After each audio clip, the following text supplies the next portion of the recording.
Hello friend, मैं आपका स्वागत करता हूं मेरा यूट्यूब चैनल डीकेडी क्रिएशन पर।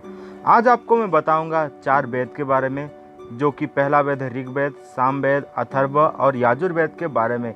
ये वेद क्या होते हैं और ये हमारे समाज में क्या महत्वपूर्ण भूमिका ये निभाते आ रहे हैं, उसके बारे में हम चर्चा करेंगे।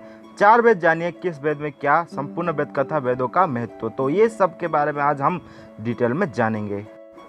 पहले हम जान लेते हैं कि वेद क्या होता है। वेद को बोला जाता है holiest book of the Aryan is known as Veda according to Max Muller. तो मैक्स मुलर के मुताबिक वेद क्या होता है? पवित्र ग्रंथ जिसको आर्यन के द्वारा अध्ययन किया जाता है। आर्यन मीन प्योर ब्लड के द्वारा ही इसको पढ़ा जाता है। Veda is the first word spoken by the Aryan mind. तो वेदों का जो पाठ किसने पहले किया था? आर्यन के द्वारा ही किया गया था, आर्यन माइंड के द्वारा ही किया गया था। Veda has been derived from the original Sanskrit word Veda means knowledge और टू नो। तो वेद का मतलब क्या है? नॉलेज और टू नो, जो कि संस्कृत वर्ड वेद से आया है, जिसका मतलब है नॉलेज और to know. In other word Veda led to expansion of knowledge. Everything can be known from Veda. Veda is the repository of knowledge and wisdom. इसका मतलब है कि वेद के अगर हम पाठ करते हैं तो हम हर कोई चीज़ के बारे में जान पाएंगे, जो कि हमारे नॉलेज को और तीक्ष्ण बना सकता है। वैदिक एक्सप्रेशन आर कॉल्ड मंत्र। उस एक्सप्रेशन को हम क्या बोलते हैं? जो भी उच्चारण सबको हम मंत्र बोलते हैं। The other name of Veda is Smriti because it is remember through its listening. तो वेदों का और एक नाम है स्मृति, क्योंकि उसको याद किया जाता है कि कैसे ओरली ट्रांसमिट होता है, इसके लिए उसको स्मृति बोला जाता है। क्योंकि एक व्यक्ति उसको बोलता है, दूसरा व्यक्ति उसको सुनकर ही याद रखता है, जो कि हमारा स्मृति होता है कि हमें याद में रखना है और दूसरे लोगों को भी ओरली ही उसको ट्रांसमिट करना है। इसके हिसाब से यहाँ पर वेद का नाम स्मृति दिया गया है, क्योंकि वो ओरली ट्रांसमिट होता था। By listening to the mantra from the teacher, the pupil used to acquire Vedic knowledge। जब भी उसके गुरु कोई भी ज्ञान उसको देते थे, वो ओरली ही उसको कुछ बोलते थे, तो वो सुन कर ही जितने भी थे उनके शिष्य उसको क्या करते थे? याद रख लेते थे और उसके मन में रह जाता था। तो इस प्रकार से क्या होता था? वेदों का दान होता था। उनके ओरली ही उनको बताया जाता था कि वेदों में ये सब होता है और वेदों का काम क्या होता है हमारे समाज में। To make this tradition a universal one, Veda have been divided into 4 parts. Again, each of the 4 Veda consists 4 sub part। तो यहाँ पर वेदों को 4 भाग में विभाजन किया गया है। फिर वेदों का विभाजन के भीतर भी और एक विभाजन हमें देखने को मिलता है। अगर हम उसके सब पार्ट को देखें तो उस सब पार्ट को हम बोलते हैं मंडल, अध्याय, सूक्ति और मंत्र हम बोलते हैं।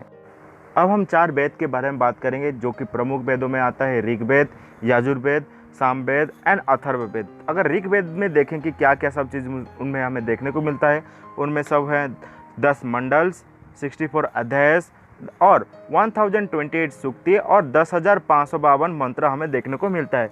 वैसे अगर हम बात करें याजुर्वेदों के बारे में, याजुर्वेद जो क्या है? Bifractured into black Yajurveda and white and Yajurveda with 40 adhyaya and 303 अनुवेक and 1973 मंत्र। सामवेद भी ऐसे बात करें तो सामवेद में भी बहुत सारी चीज़ देखने को मिलता है, जैसे कि 1875 mantras, all are repetition except 75 mantra. Most of the hymns stored and Rigveda are rhymed into musical form in Samaveda. तो ये गीत के माध्यम से गाया जाता है। कौन सा वेद? सामवेद।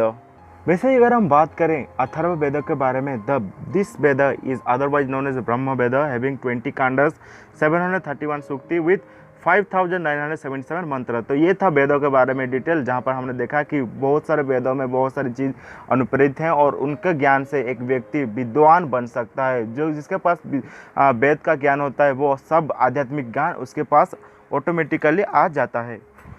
द वेद आर सब divided into 4 part on the basis of जनन, कर्म, उपसंद and विजनन। They are following called Rigveda Janana Kanda, Yajurveda called Karma Kanda, Samveda called Upasana Kanda, Atharvaveda called Vijanana Kanda। Each Veda consist of 4 sub division. उसके sub division के बारे में भी देखेंगे। तो पहला में आता है संहिता, जहाँ पर mantra and prayer written in poetic style के बारे में बोला गया है। देन ब्राह्मण, जो कि है prosaic presentation of mode of worship, किस माध्यम कैसे हमें भगवान का सेवा करना है, उनका पूजा करने के बारे में वहाँ पर बोला गया है। देन आरण्यक्य, तो आरण्यक्य में क्या है? फिलोसॉफिकल जेनिस ऑफ वेदों के बारे में बोला गया है। देन आता है उपनिषद, जहाँ पर concluding portion deal with the issue of higher spiritual philosophy and Brahmatva, तो ब्रह्मत्व के बारे में वहाँ पर बोला गया है। Then beside that the four Veda Vedic literature include four उपवेद जो होता है आयुर्वेद, धनुर्वेद, गंधर्व Veda and Shilpa Veda. All the Vedic description are given classified into 6 part is known as Vedanga. Parts of Veda such as Shiksha, phonetic, Kalpa, rituals, Vyakarana, grammar, Nirukta, etymology, chart, matrix and Jyotish, astrology. तो इसके बारे में भी यहाँ पर बोला गया है।